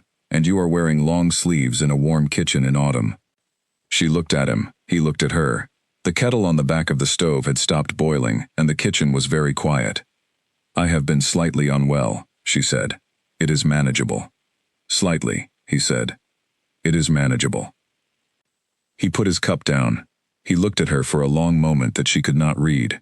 Then he reached across the table, not toward her hand, but toward the sleeve of her right arm, slowly, with the deliberateness of someone who fully expects to be redirected and is doing it anyway. She pulled her arm back before his fingers reached it. He did not press it. He withdrew his hand and sat back, but his jaw was set in the way it set when he had made a decision and intended to stay with it, regardless of resistance. "Tell me what is actually happening," he said. She looked at him across the small table, in the small kitchen, in the small house she had built for herself, on the outer edge of a packed territory that had been the life she made after him. "Nothing is happening that is your concern," she said. Each word was placed carefully, with precision, and without heat. "You are here for a routine review of Silver Ridge's status. I can provide you with whatever pack information you need. But my personal health is not. Mara. Is not," she continued, steady and clear, "within the scope of an alpha inspection." He looked at her for a very long time. Something moved behind his eyes that she had no right to read and refused to try. She kept her eyes level and her hands around her cup and her face exactly what it needed to be. "I heard," he said eventually, slowly, "that something happened on the blood moon night, before Soren died. The thing inside her moved, a single, deliberate pulse. There was a gathering," she said. "Things happen at gatherings." "That is not what I mean, and you know it. Alpha King." "Kalen," he said, with a quiet force that stopped her mid-sentence. "You can call me Kalen. Whatever the legal documents say, we are two people in a kitchen, and you can use my name." She was quiet. The kitchen was quiet. The wildflowers on the windowsill held their ground. "Whatever you think you heard," she said finally, very carefully, "I assure you that the situation is being managed by those who are qualified to manage it, and that the pack is safe, and that no action is required from the High Court." He looked at her for a long moment. Then he said, with the quiet precision of someone who has decided to be honest about what they know, "I have been feeling something for 2 weeks, something that started on the exact night of the blood moon gathering. Something that is not mine." He held her gaze. "And I think you know what I am describing." The longest silence of the afternoon stretched between them. She looked at him. He looked at her. Neither of them looked away. She stood, picked up her cup, brought it to the kitchen counter, and looked out the window at the tree line. "I think," she said very quietly, "that you should continue your inspection, and not concern yourself with anything you cannot explain." He stood as well. He was behind her.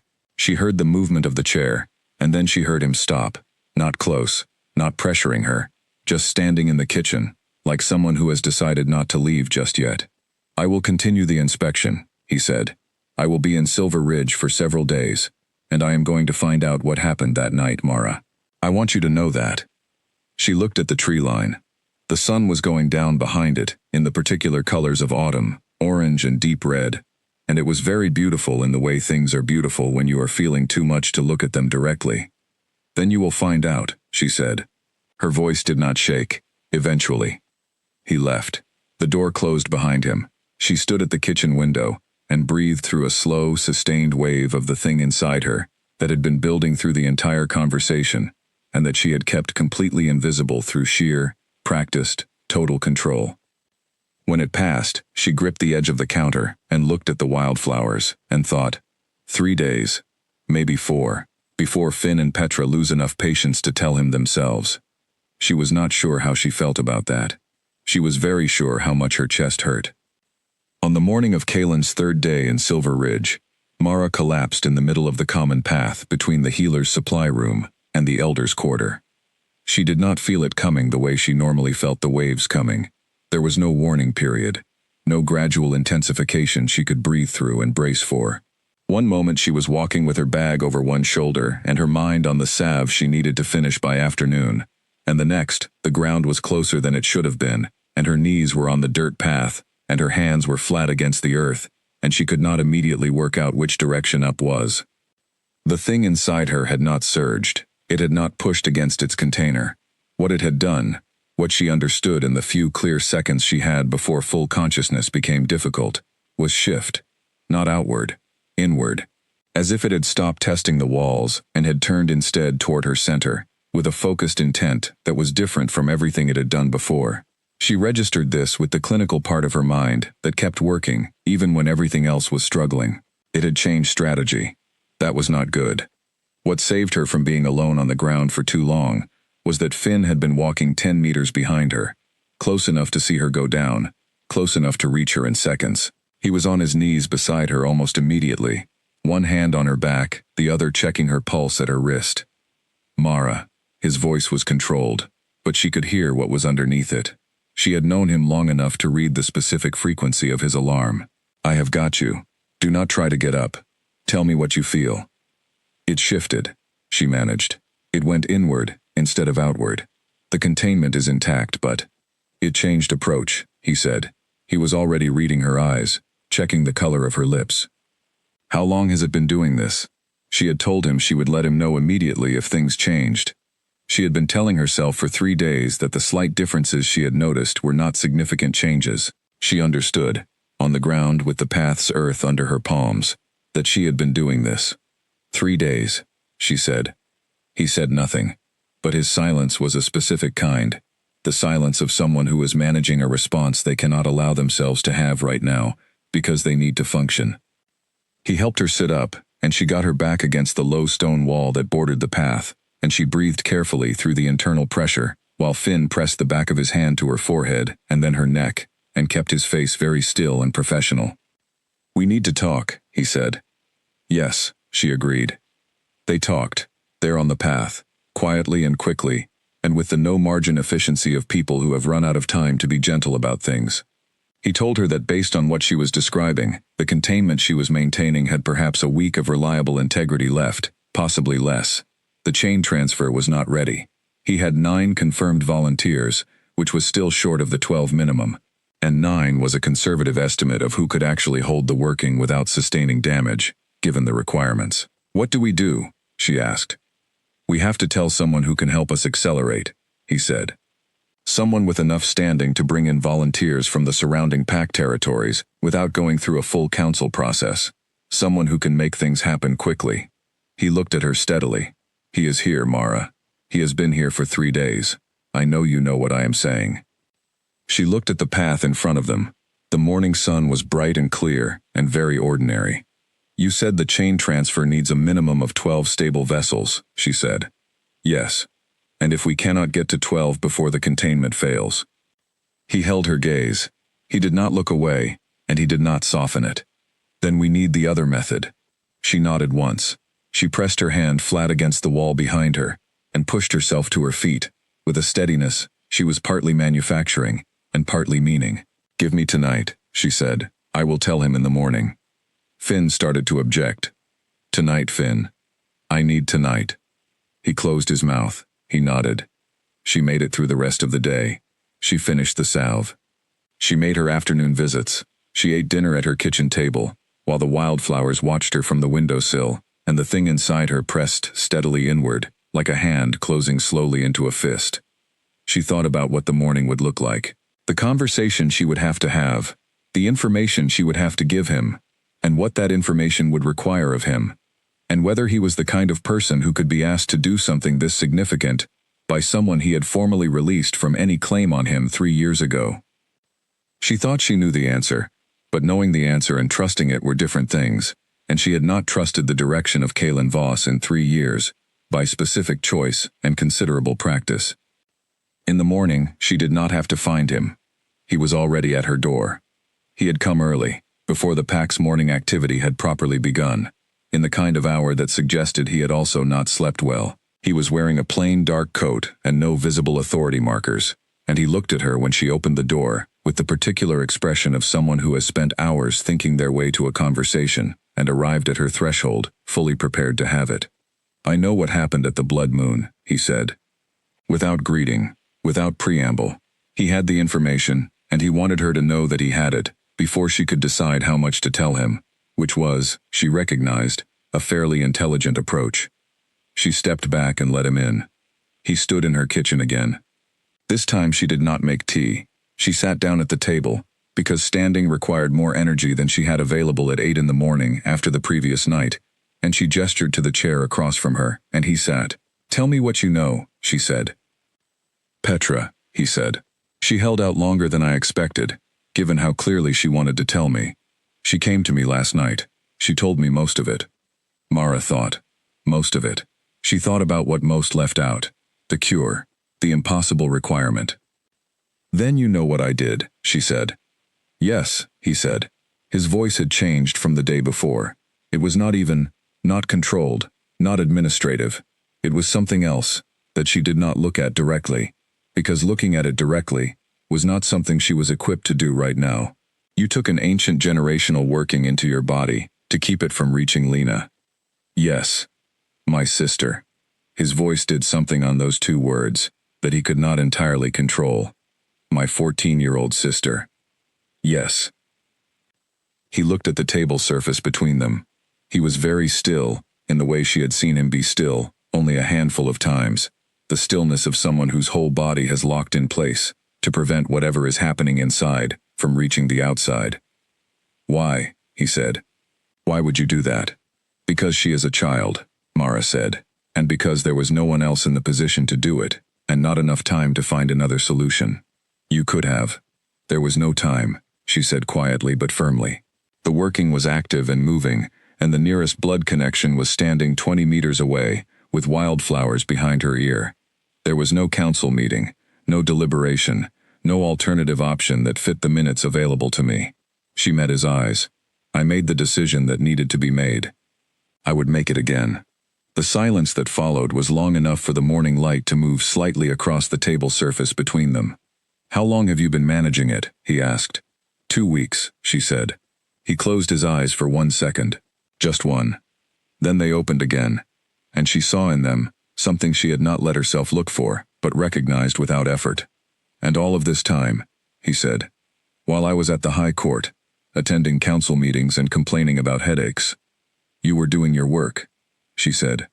"That is what you were supposed to be doing." Mara. Her name. Just that. The way he said it stripped of every formal layer, the way it had sounded in a different life, in the early years, before everything became what it became. She looked at the wildflowers on the windowsill. "There is a solution being worked on," she said. "A chain transfer. Finn has 9 volunteers and needs 12. If we can find 3 more who meet the requirements." "What are the requirements?" she told him. He listened without interrupting, which was one of his better qualities, that she had forgotten she had catalogued. When she finished, he was quiet for a moment. "And the other method?" he said. "There is always an either-or in these cases. The chain transfer is one option." She paused. He looked at her steadily. He was not going to let her redirect this. She could see that. "The other method is a soul bond reclamation," she said. "A willing reoffering of a bond that was severed. Both individuals present, both fully consenting. The bond must be genuine." She looked at the table. Not legal. Real. The kitchen was very quiet. She heard him breathe. "That would require," he began. "Yes," she said, "it would." The silence after that was the longest of the morning. She did not fill it. She had spent 3 years learning to sit in difficult silence, without rushing to relieve it. She sat with her hands around her untouched cup, and looked at the wildflowers, and let the silence be what it was. "Why did you not tell me?" he said finally. It was not quite an accusation. It was something more like a broken question. You have a chosen mate, she said. You have a political alliance, built on that choice. You have a court and a council, and a territory that functions because of the decisions you made 3 years ago. You are also 300 miles away. She looked at him. What would you have had me do? Send a formal letter? Come to the high court and stand in the entrance hall and announce that I needed a favor? Yes, he said. The word was simple and immediate, and had nothing politically calculated in it. That is exactly what I would have had you do. She stared at him. Mara, he said. He leaned forward slightly, elbows on the table, and his voice had a rawness in it that she had no defense against, because she had not prepared for it. Whatever the paperwork says, whatever I said 3 years ago in front of the pack, my wolf has never agreed with that decision. The bond that was supposed to be severed has been pulling in your direction for 2 weeks, and I think you know it has been doing exactly that, because I think you have felt it too. She looked at him. She could not look away. The thing inside her was completely still, which was new, and felt like a held breath. I felt the flashes, she said, very quietly. I did not know if they were mine, or something the working was generating. They were real, he said. Everything you felt, I was there. I just did not know where there was. She breathed slowly. She felt the morning around them, the ordinary kitchen, the wildflowers, the light. She felt the thing inside her, still and attentive. She felt the careful, controlled composure she had built like a wall over 3 years, and she felt it standing, but barely. What you are describing, she said carefully, is not something that can be decided quickly or without consequence. You have commitments. People are involved who made those commitments in good faith and do not deserve. I know, he said. I know all of that. I know every complication, and I am not dismissing any of it. He looked at her steadily. But I need you to tell me what is actually happening to you. How much time do we have to work through complications? She held his gaze. She gave him the honest number. A week, she said. Possibly less. He was quiet. His face was very still. All right, he said finally. It was 2 words, and they carried everything that could not be said in the kitchen, on a morning, with a week's deadline, and 2.5 years of sealed documents between them. He stood. I need to speak with Finn, he said, and with Petra, and then with someone else. He paused. He looked at her, and something in the look was so direct and unguarded that she had to breathe through it. I am going to fix this, Mara, whatever it requires. She looked at him. She said nothing. He left. She sat at the table for a long time after the door closed. She was thinking about the phrase, whatever it requires, and she was thinking about a man who had stood at a ceremony 3 years ago and made a choice under considerable pressure, and had been quietly paying for it ever since, in ways neither of them had acknowledged until this morning. She was also thinking about Lena, dancing at the blood moon gathering with wildflowers in her hair, entirely safe. And she thought, yes, it was worth it. It was worth every morning that followed. The evening of the same day that Mara told Kaylin the truth about what was inside her, he stood outside Sarah's rooms at the guest quarters of Silver Ridge's pack house, and knocked twice. She opened the door in the calm, unhurried way she did everything. Sarah was 29, fair-haired, with a considered manner that made her seem older in certain lights, and exactly her age in others. She was not a fragile person. She had entered the political arrangement between her family's territory and the High Court with clear eyes and a practical understanding of what it was, and she had navigated the 2.5 years since with a consistency and fairness that Kaylin had always respected. She was, by any honest measure, a good person. She had done nothing wrong. She had come into something imperfect and made the best of it with more grace than most people could manage. She looked at him when she opened the door and said nothing. She stepped back and let him in. Sarah's rooms were neat in the way her mind was neat, organized, everything with a purpose, nothing superfluous. She had brought several books on the trip, which were stacked on the small desk in order of size. She had a habit of organizing things by height when she was in an unfamiliar space. He had noticed this in the early months and filed it under things he knew about her that she had not told him directly. She sat in the chair by the window. He sat on the bench near the door. They looked at each other in the evening light with the comfortable, uncomplicated understanding of 2 people who have lived alongside each other for a few years and know each other's habits without knowing each other's deepest places. Tell me, she said. She had clearly been expecting some version of this conversation. Perhaps not this exact version, but something. She was perceptive, and she had been watching him for 3 days. He told her. He told her everything, what had happened at the Blood Moon gathering, what Mara had done, what was happening inside her, what the cure required. He told it plainly and completely, without softening and without editorializing, the way he would tell anything important to someone who deserved accurate information. When he finished, Sarah was quiet for a long time. She looked out the window at the packed territory below, where the evening activity moved through the space in ordinary patterns. Wolves coming home, children being called in, fires being lit, the world doing what it always did, regardless of what happened in private rooms. "How long has the bond been pulling at you?" she asked. He considered lying. The consideration lasted approximately 1 second. 2 weeks, he said, since the night it happened. She nodded slowly. She looked at her hands on the arms of the chair. "And before that?" she said carefully. He held her gaze. It never fully stopped. She absorbed this with the stillness of someone who has quietly known something for longer than they have let themselves think about it directly. Her face did not crumble. Her voice, when she spoke again, was steady. "I knew the bond mark had not disappeared fully," she said. "I saw it, once. Early on. I decided not to raise it, because there was nothing constructive in raising it. And I thought..." She paused. She smiled slightly, and it was the kind of smile that carries more than it shows. "I thought perhaps I had misread it. It seemed easier." "Sarah," he said, "I am sorry." She looked at him with a directness that he found he could not look away from. "Do not be sorry for something that was what it was from the beginning," she said. "Be sorry only if you handle this badly from here. That part is in your control." She paused. The rest was just two people trying to make the best of an arrangement that was never going to be what a bond match is. He was quiet. He had a great many things he could say, and very few of them felt adequate. "She is going to die if this is not resolved," Sarah said. Not cruelly, just with the clear factual tone of someone who has processed the important information and arrived at what matters.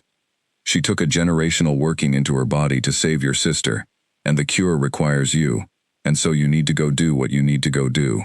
She held his gaze. "This is not complicated, Kaylin.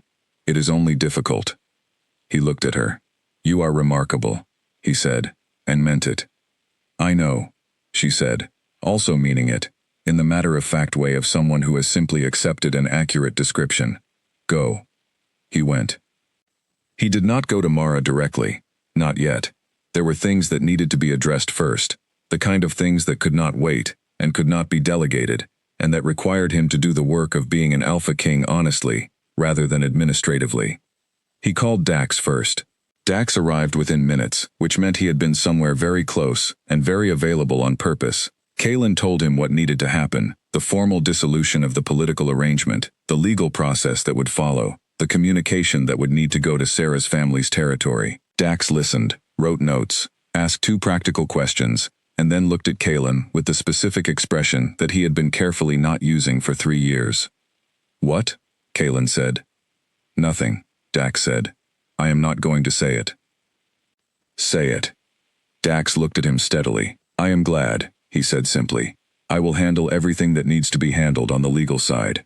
Tonight, if possible." Kaylin went then to find Finn.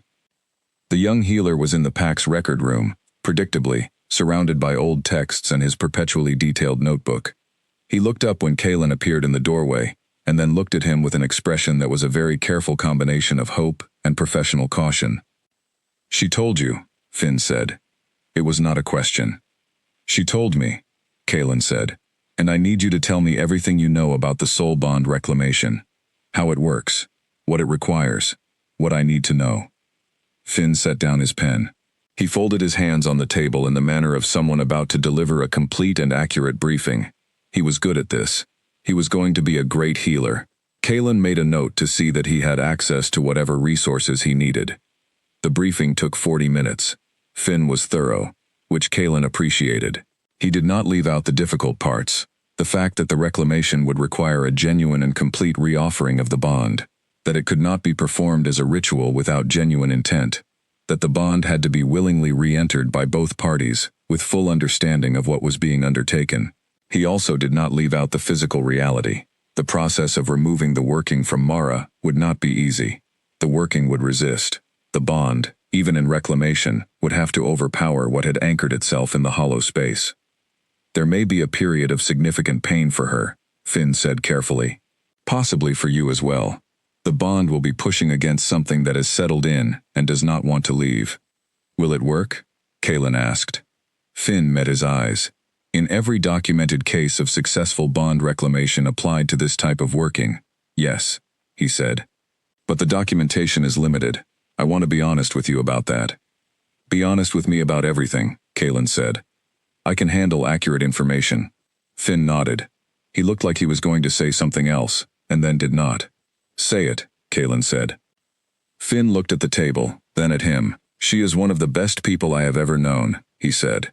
She has been carrying this for 2 weeks, without complaint, without asking for anything from anyone, without doing anything, except her work and protecting other people, and refusing to fall apart. I need you to understand what she is actually like before you go in there, because I think you may have spent 3 years with a particular version of her in mind that does not do her justice. Kaelin absorbed this. I do not think I have a version of her in mind that underestimates her, he said quietly. If anything, the opposite. Finn looked at him for a moment, then nodded once, apparently satisfied. Kaelin went to Mara's house. The pack territory was quiet in the late evening. Most families had moved inside. The fires visible through windows made the whole territory look warmer than the autumn air, and Kaelin walked the path to the outer edge of the territory slowly, not because he was hesitating, but because he needed the space between the conversation with Sarah and the conversation to come to settle inside him. He had made his decisions, and he was not going to unmake them, but decisions were not enough on their own. What he needed to bring through that door was more than intention. He needed to actually understand what he was asking her to enter. He thought about that as he walked. He thought about what it required of her, not just the reclamation of a bond that had been signed away, but a willingness to trust something she had every reason not to trust. She had done everything right 3 years ago. She had signed the papers without a scene, without demands, without making a difficult situation harder. She had moved herself to the edge of the territory, built a small life, and made herself useful, and she had done all of that without ever publicly indicating that it had cost her anything. Because she was Mara, and that was what Mara did. She paid costs that other people did not see and did not ask for receipts. He thought about the pressed flower in the drawer. He thought about the 3 years he had spent calling her indifference. He thought about what Dax had said tonight. Very simply, I am glad. He stood outside her door for a moment and thought about the full truth of what he was bringing to her. Not just the offer of the reclamation, not just the solution to the immediate problem, but the acknowledgement of what had always been true, and what he had bent and shaped and stored in locked drawers rather than face. He knocked. She took a moment to answer. When she did, she was in the same dark long-sleeved shirt as the morning, and she looked slightly more tired than she had 8 hours ago, and she looked at him with eyes that were entirely steady and gave away nothing. May I come in? He said. She moved aside. He stood in her kitchen for the 3rd time in 3 days. The wildflowers were still on the windowsill. The herbs still hung from the ceiling beam. It was exactly the same small, quiet room it had been every time. He turned to face her. I spoke with Sarah, he said. She understands. The formal process has been started. Dax is handling the legal side tonight. He paused. She is not a person who has been wronged by this. She was a part of something that was always what it was. She knows that. Mara looked at him. Her expression was very still and not as unreadable as she probably wanted it to be. I am going to ask you something, he said, and I want you to understand that I am not asking it as an alpha king requiring something, and I am not asking it as someone who needs a favor returned, and I am not asking it out of guilt. He looked at her directly. I am asking it because I should have made this choice 3 years ago, and I did not. And that is something I am going to carry, regardless of what you decide tonight. She waited. Her hands were still. Let me reclaim the bond, he said. Not for the working, not for Lena, for us. He paused. The working is the reason this conversation is happening tonight, but it is not the reason I am asking. I want you to understand that distinction. The kitchen was completely quiet. Outside, somewhere in the territory, the last sounds of the evening were settling toward silence. She looked at him for a long time. He did not rush it. He stood, and he let her look, and he let the silence be as long as she needed it to be. You left, she said finally. Her voice was not accusatory. It was simply a fact that she was placing between them to be looked at honestly. You stood in front of everyone and chose something else, and I signed the papers, and I did not fight it because I could see what you were carrying, and I could not add myself to the weight of it. I know, he said. I spent 3 years telling myself it was the right thing, she said, that it was good, even, that it freed us both. I spent 3 years telling myself the same thing, he said. I was not fully honest about whether I believed it. She looked at him. He looked at her. If we do this, she said, quietly and carefully, it is not just the cure. You know what a reclaimed bond is. You know what it means going forward. Yes, he said. There was nothing complicated in his voice. Just the word, and everything behind it. She looked at the wildflowers. She looked at the floor. She looked at him. You realize, she said softly, that I am not going to make this easy, just because the situation requires it. That if we walk this back together, I am going to need you to be the version of yourself that deserves it, not just the version that shows up in emergencies. Yes, he said again. And that I have 3 years of practice in not needing you, she said. And that is going to be in the room with us for a while. I know, he said. I am not asking you to undo 3 years tonight. I am asking you to take one step with me, and trust that I intend to earn the ones after it. She was quiet for a long moment. Then she said, all right. She did not sleep that night. Not because of the thing inside her, which had quieted in the late hours to a low, sustained pressure, rather than the sharp internal push it had been generating all day.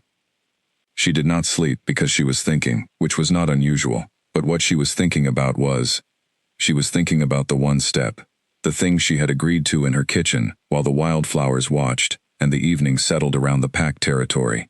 She turned it over carefully, examining every angle of it the way she examined every decision that mattered, not to talk herself out of it, but to make sure she understood fully what she was stepping into, so that she could step into it with her eyes open. She was good at going into things with her eyes open. She had walked into the grove on the blood moon night with her eyes fully open. She had signed papers with her eyes fully open. She had built 3 years of quiet survival with her eyes fully open. Open eyes were not something she struggled with. What she struggled with, she admitted in the dark and the quiet, was letting something back in that she had worked hard to close the door on. Not because she did not believe it could be real, but because she had learned, at considerable cost, what it felt like when real things ended. She thought about Kalen's face when he had said, I am asking it because I should have made this choice 3 years ago. She thought about it with the honesty she always brought to difficult things, and she concluded, as carefully as she knew how, that she believed him. That was not nothing. Believing someone who had hurt you was a specific kind of trust, smaller and more careful than the original, but real in its own way. One step, she told herself, and then whatever came after that. In the morning, Finn came before sunrise, with Petra beside him. They both had the air of people who had also not slept and had been discussing things. Finn's notebook was open. Petra had brought honey cakes, because Petra always brought honey cakes, which was her way of saying, this matters, and I am treating it accordingly. How are you? Finn asked. Stable, Mara said. It was true. The thing had settled in the night rather than progressed, and she thought she understood why. It had been still since the moment in the kitchen when she had said all right. She did not examine this too carefully. Kalen sent word this morning, Finn said. He looked at his notebook. He wants to do it in the morning, here, not in the sacred grove, not in the pack house, here. He glanced up. I think that was his way of letting you have familiar ground. She thought about this. Here is fine, she said. Petra set the honey cakes on the table. Eat first, she said, in the tone of someone who will not accept argument. Mara ate. She drank tea. Petra sat across from her and talked about ordinary things. The weather, the garden, the family at the north end of the territory whose grandmother's joints had improved significantly. The deliberate normalcy of it was a kindness, and Mara accepted it as such. When Kalen arrived, he came alone. No Dax, no guards, no authority markers. He knocked and waited to be let in, which he had done every time, and she appreciated that he had never once assumed the right to simply enter. She let him in. Finn and Petra were near the wall, not hovering but present. Finn for the practical aspects of what was about to happen. Petra because nothing was going to make her leave. Kaelin looked at Mara. Mara looked at Kaelin. "Ready?" Finn asked, in the quiet, careful way he asked everything important. "Tell me what to do," Kaelin said. Not to Finn, but to Mara. She looked at him for a moment. "You stand here," she said, and indicated the space directly in front of her, close enough that the bond mark on his throat and the bond mark on her collarbone were within the range that the old texts described as resonant distance. "You place your right hand over your mark." He moved to where she indicated. He placed his hand over the mark on the left side of his throat. His face was composed in the way of someone who has decided to be completely present for something, and is letting everything else go. "You offer the bond back," she said. "Not as a statement, not as a declaration. You have to mean it, and it has to be the full thing, not just a portion of it, not a conditional version. Everything you sealed away when you signed those papers, you open again. Your wolf has to agree." "My wolf has never disagreed," he said quietly. That was the problem. She looked at him. Something shifted in her chest that was not the darkness. "And then?" he said. "And then I accept it," she said. "And what is between us is the thing the working anchored into, and the bond coming back into that space will push it out. Finn says it will not be comfortable. I have been uncomfortable before," he said, which was almost exactly what Petra had said to her weeks ago, and would have been funny in other circumstances. She held his gaze. She breathed once, slow and even. She placed her own hand over the mark on her collarbone, the one that had dimmed but never vanished, the one that had held its ground through 3 years of documents and distance. "Whenever you are ready," she said. He was ready. She saw it, the moment his wolf came fully forward, not aggressive, not urgent, but present in the complete way that soul-bonded wolves presented themselves to their matches. It showed in his face the way it always had, a slight softening, a depth behind the eyes that had nothing to do with human consideration, and everything to do with something older and more fundamental. He said her name, just that, just her name, spoken from the place the old text described as the bonded center, not from the throat, not from habit, but from the specific interior place that bond marks corresponded to. And then the bond, which had been a dim line between them for 3 years, rather than the absence they had both tried to pretend. That line did not so much open as ignite. It came back not gradually but all at once, the way a fire returns to a coal when given adequate air, and it filled the space between them with something that had no word in any of the languages Mara knew, but that her body recognized completely. The darkness did not leave quietly.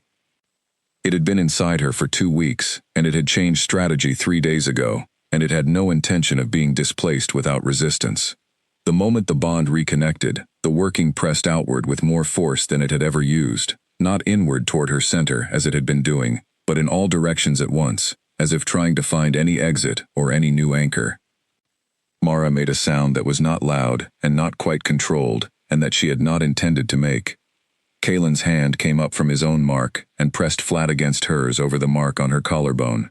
His palm was warm, and the bond was between them like something alive, and the darkness was pushing against both of them now, and it was considerable enough that she felt her knees want to move in the direction of the floor. She did not let them. He held her up, his arm came around her, and he was solid and present, and the bond between them was not a fragile thing, she realized. It was not the thin, dimmed line it had become during 3 years of sealed documents and deliberate distance. It was the original thing, old and deep and strong in the way of things that do not actually disappear just because you stop acknowledging them. The darkness found no anchor that it could hold. It pressed and found bond. It surged and found bond. It turned in every direction and found, in every direction, the specific living warmth of a soul match that had never actually been severed at its root, and it had nowhere to go. It broke. It did not break gently. It broke the way old things break when they finally give, all at once, with a force that moved through both of them, and left them standing in the kitchen holding each other up, both breathing harder than was dignified, and the air in the kitchen was simply air again, clean and ordinary, and not carrying anything inside it that had not been there before. The mark on Mara's collarbone went from its dim, aching state to something she felt before she saw, a warmth that spread from the mark outward through her collarbone, and down through her chest, and into the space that had been hollow for 3 years. Not hollow anymore. She became aware, gradually, that she was leaning against Kaelin's chest, with his arm around her, and both of them were still standing, and neither of them had let go. She became aware of Finn behind them, making very quiet and controlled sounds that were probably him cataloging what had just happened professionally, and of Petra in the corner, with absolutely no professional detachment whatsoever, and 2 hands pressed against her mouth. She straightened. She did not do this quickly. She straightened at a pace that was honest about how she currently felt, which was the way you feel after 2 weeks of containing something that was trying to consume you from the inside, and then fighting it out in the space of a few minutes. Kaelin looked at her. She looked at him. The mark on his throat was bright, not dramatic, not glowing in any theatrical way, just the clear, warm presence of a bond that had come back to itself. "How do you feel?" he asked. She took an inventory. No darkness pressing against her ribs, no interior heat that was not her own. No contained pressure that she was managing on borrowed time. Just herself, tired, slightly unsteady, and empty in a way that felt like relief rather than loss. "Better," she said. The word was completely inadequate and entirely accurate. Finn came forward. He checked her pulse, her temperature, the mark. He was thorough, because he was always thorough, and when he finished, he had the expression of someone who has been running on worry and determination for 2 weeks, and has just been permitted to set it down. "Clear," he said. His voice was steady, which must have taken effort. "It is gone." Petra did not bother with professional composure. She crossed the kitchen, and took Mara's face in both hands, and looked at her for a moment, and then pulled her into an embrace with the firm, complete certainty of someone who has been terrified for 2 weeks, and is now not. Mara accepted this. She put her arms around the older woman and held on for a moment. "Honey cakes," Petra said, into her hair, which was both completely unexpected and entirely understood. "Yes," Mara said. Finn excused himself. He had things to document, he said, and also possibly he needed to be somewhere by himself for a few minutes, which he did not say but which was clear. Petra followed him, because Petra understood when it was time to leave a room, and she had the grace to close the door behind her without ceremony. Mara and Kaelin stood in the kitchen that was just a kitchen again. She looked at the wildflowers on the windowsill, which had not moved through any of it, and were still very purple and very present. She looked at the herbs hanging from the ceiling beam. She looked at the table where they had sat across from each other 3 days ago, and danced around the truth with careful words. She looked at him. He looked back at her, and his face was not the composed, controlled face of an alpha king on a routine inspection. It was the face of a person who had just done the most important thing they had done in years, and who was very clearly waiting to understand what came next. "I meant what I said last night," she told him. "I am not going to make this easy, just because the worst part is resolved." "I know," he said. "There are things I am going to need from you that I could not have articulated 2 weeks ago," she said. "Some of them I cannot articulate now, because I have not had time to determine what they are yet, but they will not be small things." "I know that too," he said. "And I am still." She stopped. She breathed. She was not going to be imprecise about this. "I still live here," she said. "This is still my house, and my garden, and my work, and my life. Those things are not part of something that is over now. They are part of who I am." "Yes," he said. "I would not ask you to give any of it up." She held his gaze for a long moment. "All right," she said. The same 2 words she had said the night before. But slightly different in the morning, with the darkness gone, and the bond settled, and the kitchen smelling of tea and herbs and honey cake. She crossed to the table and sat down. She poured tea from the pot that was still warm. Petra had made a full pot before they began, because of course she had. She poured a second cup and pushed it across the table. He sat down across from her. He wrapped his hands around the cup, the same table, the same 2 cups, the same morning light coming through the kitchen window. Different everything else. She picked up her own cup. She did not immediately drink from it. She looked at him across the small table in the small kitchen at the edge of the packed territory, and he looked at her, and for a moment, neither of them said anything at all. It was the kind of quiet that Soren had said she was good at, the kind that felt like something alive, the kind that did not press on a person. She let herself stay in it for a moment. She let herself be here, in the morning, with the mark on her collarbone, warm rather than aching, with the hollow space full rather than empty, with a cup of tea, and a man across the table, who had not earned everything yet, but who had taken the first step honestly. One step. That was what she had agreed to. She thought it was a good step. Lena is going to be insufferable when she finds out, Mara said. Kaelin looked at her. Something moved in his expression that she recognized, eventually, as the precursor to a real and unguarded smile. She is going to be absolutely insufferable, he agreed. Outside the kitchen window, the pack territory was waking up. People were moving on the paths. Smoke was rising from breakfast fires. Children were already out despite the early hour, their voices carrying through the morning air. The whole ordinary, complicated life of a pack beginning its day. Mara drank her tea. Kaelin drank his. The wildflowers stood in their glass on the windowsill, small and pale purple and holding, as they had been holding all along,